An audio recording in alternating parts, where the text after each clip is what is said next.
Hey guys, welcome back to my channel. My name is Michaela D. Welcome back. So the topic for today's video is going to be I'm saved, now what? I know a lot of people, including myself, when you choose to give your life to Christ and you choose to want to be saved, you feel like you lost a sense of yourself, like you don't know what to do, like everything that you did before kind of defined who you were. Everything in the world, not even just in the world, but the world itself defined you as a person. So now you have to understand, okay, now I have to set myself apart from where I was before. I have to set myself apart from the world. And how can I do that if I'm so attached to it? I was so in the world. I was so consumed by the things that the world was trying to show me or people was trying to tell me to be, that it's like, I don't know who I am. I don't know who I am, and I don't know what to do. And I don't know how to walk this walk as a Christian or live a life that's pleasing to God. Like, you don't even know what that means. I definitely could say, like, I understand. I understand because that's exactly how I felt. So if you're feeling that way, it's okay. Like, it's okay. It's literally like how I would say 80% of new Christians feel, or people that are transitioning from the world to the cross. You're not alone. But this video is basically going to be helping you to understand what to do after you're saved and how to walk on a path that is pleasing to God, that glorifies God, and how to no longer walk in the darkness, how to walk in the light and stand firm in your faith. So when you choose to become saved, you are telling God that you no longer want to indulge in the world. You no longer want to encourage sin. You no longer want to walk in darkness. You no longer want to ignore him. You no longer want to reject him. That you want to give in to him. That you want to surrender to him. That you want your life to not be your life anymore, but allow your life to be his and allow his to move through you. That's what you're telling God when you are saying, okay, I want to be saved. I want you to save me. You can't be saved if there's nothing to save you from. To those, I feel like they don't have to work hard. You're mistaken. You're mistaken, because you can't ask to be saved if there's nothing to save you from. And the fact that there's always something to save you from says a lot. So moving from saying those words, now you have to do work. Now you have to let the things that you're saying become the things that you are doing. Not just saying, okay, I want to surrender to you. Okay, what does surrendering to you look like? What does walking in your light look like? What does not indulging in sin or encouraging sin look like? You can't just keep saying these things anymore. Now you have to act on the things that you are saying and follow through with it. So if you're saying, okay, I want to surrender to God, what does surrendering look like? Surrendering is you choosing to give up control. You're choosing to give up your freedom of action. You're choosing to give that up and telling God, okay, I'm giving this control to you. Everything that I'm trying to control, everything that I'm trying to handle, everything that I feel like I have, everything that is within my will, I'm giving that up and I'm allowing you to move. I'm allowing you to work. I'm allowing you to grow me. I'm allowing you to prepare me. I'm allowing you to do what is best for you to get all the glory and for me to grow in your image. That is what surrendering looks like. Same thing with sin. What does it look like to sin, to not encourage sin, to hate sin? That means when you're presented in the atmosphere where you are encouraged to sin, you are turning away from it. You're turning away from it. You're putting a boundary there and you're going to God about it. If you're being tempted, you're not staying in an environment that will tempt you to sin. You're not going towards an environment that will tempt you to sin. Instead, you're choosing to put those boundaries there. Those holy boundaries there, those Christ-like boundaries there, those boundaries that glorify God. You're choosing to put that there, because if you have a thick enough boundary that has sin on one side and God on the other side, and it's thick enough to prevent you from sinning, you're going to stay with God. But if you're putting yourself in situations where you can sin, like let's say you're telling yourself, okay, I don't want to drink anymore to the point where I'm drunk, right? Because you've cold turkey cutting out alcohol could be a little too much for you. You don't want to drink anymore, but you end up going to an event or end up going to a club, and that's a whole nother thing. But let's say you end up going to an event or you end up going to a club and your friends are trying to encourage you to drink. If you've told yourself that you're not going to drink anymore because you want to respect your temple and you want to glorify God, why are you going to a club or why are you going to an event that you know that will encourage you to drink? Or why are you going around your friends that are going to encourage you to drink? You see what I'm saying? Like, a lot of times as new believers, we put ourselves in situations where it encourages us to sin, and then we wonder why was I not strong enough? Why? Because you're not strong enough to ignore your sin and go to God. You would rather reject God. You would rather walk away from God. You would rather indulge in your sin than to make your flesh mad, than irritate your flesh and go to God. Because going to God irritates your flesh, which is why it's so hard for you to resist temptation, which is why at the slightest moment you can quickly flip just like that. When you say no to your flesh, you're saying yes to your spirit. And saying yes to your spirit is saying yes to God. But saying yes to your flesh is saying no to your spirit. And saying no to your spirit is rejecting God. So you have to be able to understand when you're saying yes to something, that means you're also saying no and rejecting something else. So if you're saying yes to watching pornography, that means you're rejecting God from delivering you from that. You're rejecting God from wanting to grow you from that. You're rejecting God from purifying you from that. You would rather stay in the dark and be, in God's eyes, impure than to be purified and saved and delivered and walking in the light. All these blessings, all these plans that God has for you has to be put to a halt because you're too weak in your flesh. When you say that you want to be saved with Christ, it is not a joke. When you're saying you want to be saved by Christ, that is you alerting. That's like a bell. That's like a signal to the enemy. All right, I gotta get my demons up. I gotta get my my spirits up so they can come attack her, because now she's getting too serious. She's getting a little too serious. Before she was saying it, but she wasn't doing nothing. But now she's trying to show that she wants to walk with Christ. Now she's not just saying it anymore. She's actually showing she wants to walk with Christ. So let me tempt her even more. Let me get inside her head even more. Let me want her to crave for things of the world even more. You have a target on your back the second that you say you want to be saved by God. The second you say, I'm going to give my life to Christ, the second you're baptized, anytime that you declare that you are a child of God, that you want to be a child of God, you have a target on your back that the enemy is ready to aim for. So when you start your journey, you need to start strong.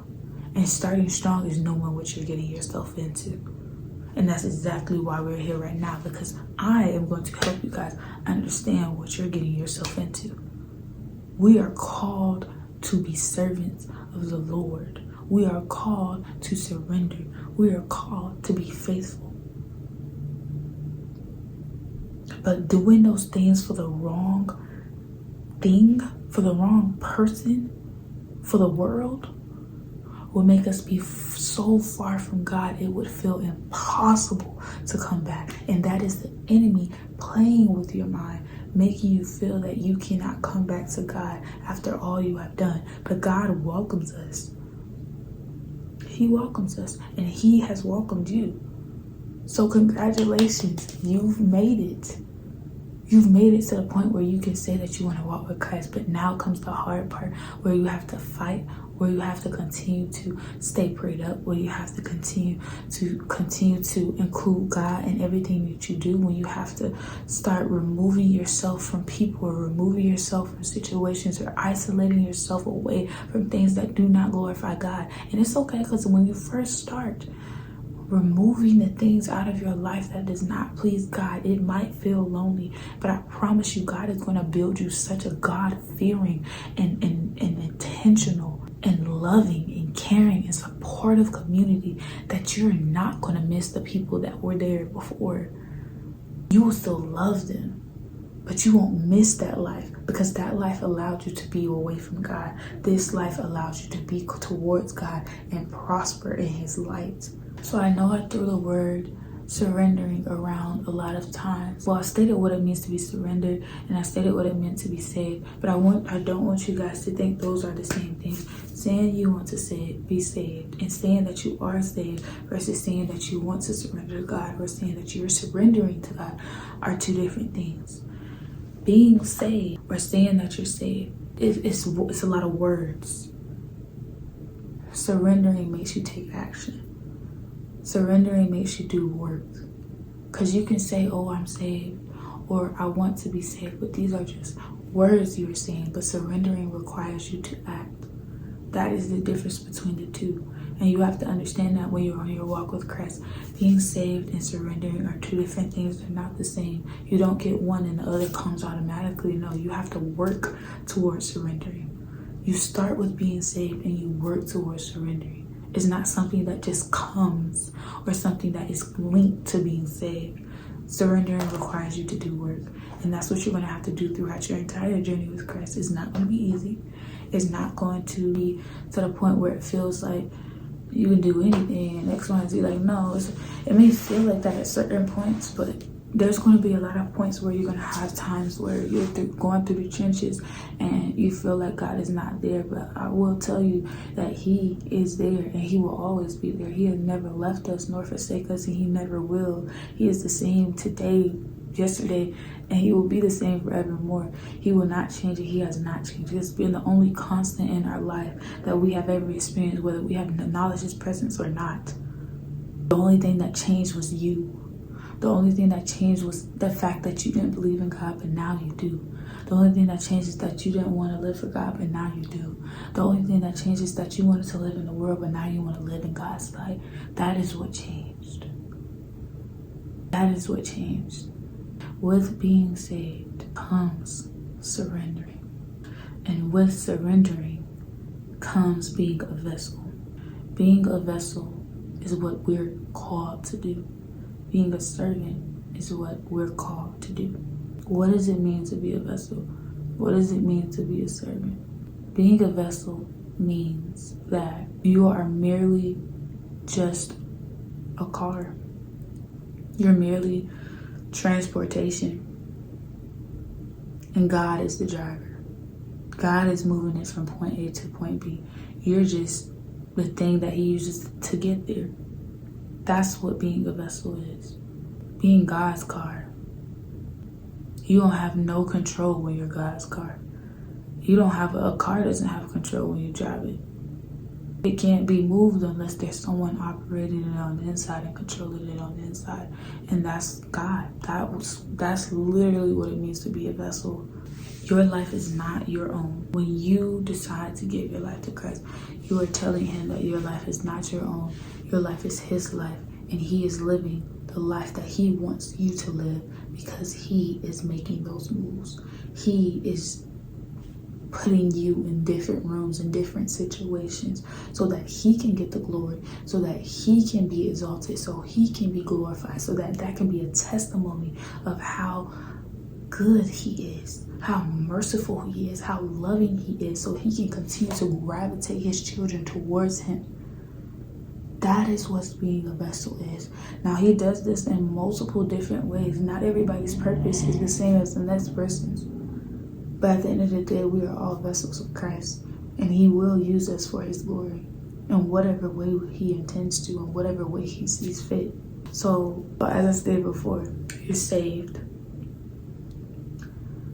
you surrender. Now it's time to become a vessel. If you've done the first two, now it's time to become a vessel. If you've just been saved, you haven't surrendered, now it's time to surrender. And then you become a vessel.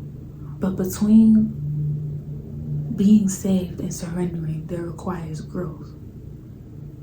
Spiritual growth, spiritual maturity. And between surrendering and become a vessel, there's even more growth, even more spiritual maturity. It just doesn't hop from one to the other. No, you have to put in the work so that God can give you the maturity that you need to move to the next level that he needs you to be at. You provide him with the tools, he can make the house. He can't make a house if you don't give him no tools. If he does not have the materials that he needs to plant a plant, to nurture the plant can't grow. And that's the same exact thing when it comes to your journey with Christ. You can't just continuously tell God that you want him to be able to do all these things and you want him to have the access to your life that he needs. You have to show him that this is really what you want and show him that you're willing to put in the work for it. Then he can be able to give you what you desire and give you the things that can grow you from where you are now to where you need to be, where the next level he has for you. So I wish you guys well on your journey. I hope that this brought you a little bit more of understanding of what was to come next after being saved.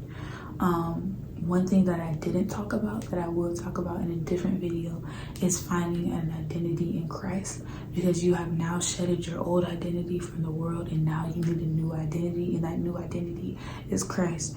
If we don't have an identity, then we can't understand who we are, and if we can't understand who we are, we're going to continuously adopt things or personalities or identities that are not our own, and then we don't even understand who we are. Which is why once we give our life to Christ, we don't understand who we are, because we adopted so many identities and personalities, and to the point where we don't understand who we are, we don't understand what we like, we don't understand our interests, we don't understand what we love, we don't understand what we don't like, we don't understand who we are. But that's another thing I will talk about, but we'll talk about it in a different video, because I really want to go in depth into that. But I hope you guys had an open mind and an open heart to be able to receive the things that you heard today. I hope I wasn't too harsh. I know sometimes when I talk about God, I can be a little harsh. Yeah, I hope I wasn't too harsh. I will provide scriptures just to help you better understand the things that I'm referring to and like what I'm talking about, or just like, you know, things that just are reminders as you're on your walk with Christ, whether you're just starting or your journey's a little rocky, or whether you've been having a good relationship with God and prioritizing him. It's always good to have a reminder. So I wish you guys well on your journey with Christ. If anyone needs to talk or words of encouragement or prayer, definitely put it in the comments. No one can ever have too much prayer. No one can never have too many people interceding with prayer on their lives. So I wish you guys well, and I'll see you guys in the next video. Bye.